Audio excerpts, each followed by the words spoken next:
Here's how I actually stuck to my calorie deficit and how I lost 35 pounds even through the holidays. If you missed my last video on how and why Ozempic works for weight loss and how to lose weight without it, go watch that video first. Today we're talking about exactly how to stay in a calorie deficit without starving yourself. Why should you even listen to me? My name's Anne Marie Lawrence. I'm a personal trainer and weight loss nutrition specialist. I'm also a mom who's lost 35 pounds postpartum and kept it off. I help busy working moms like my client Ashley lose 25 pounds in 4 months without hours in the gym or the kitchen.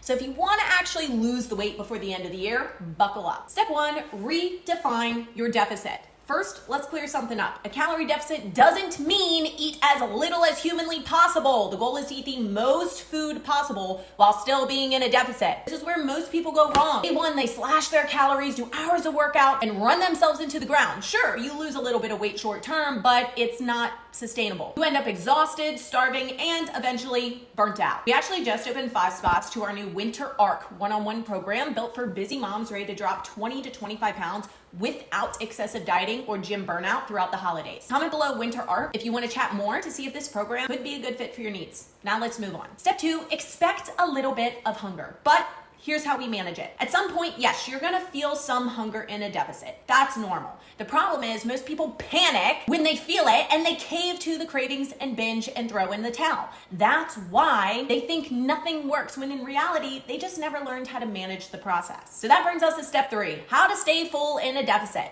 Number 1, protein. It builds muscle, keeps you full longer, stabilizes energy. Simple, to the point. Number 2, fiber. High volume foods that keep you satiated without blowing through your calories. This is why we don't want you to eat the least amount of food possible. We want you eating the most amount of the right foods. And number 3, water. Dehydration makes hunger worse. Half the time you think you're starving, you actually are just fucking parched. Now it's time to fine tune the process. If you're still doing all 3, protein, fiber, water, and you still feel starving, that's a red flag. It tells me you're either over-exercising, your meal timing's off, or your deficit is simply too aggressive. And listen, I would much rather a client be in a consistent, smaller deficit and lose weight slower than be in an extreme deficit and be inconsistent and not see results at all. Don't overcomplicate it. You don't need Ozempic. You don't need to starve yourself. All you need is a slight calorie deficit, right foods, and consistency. That's the formula, and it works every single time. This video is getting a little long, so my next video, I'm gonna break down why you still might not be able to lose weight even though you're in a calorie deficit. So if you don't wanna miss that, give me a follow and I'll see you on the next one.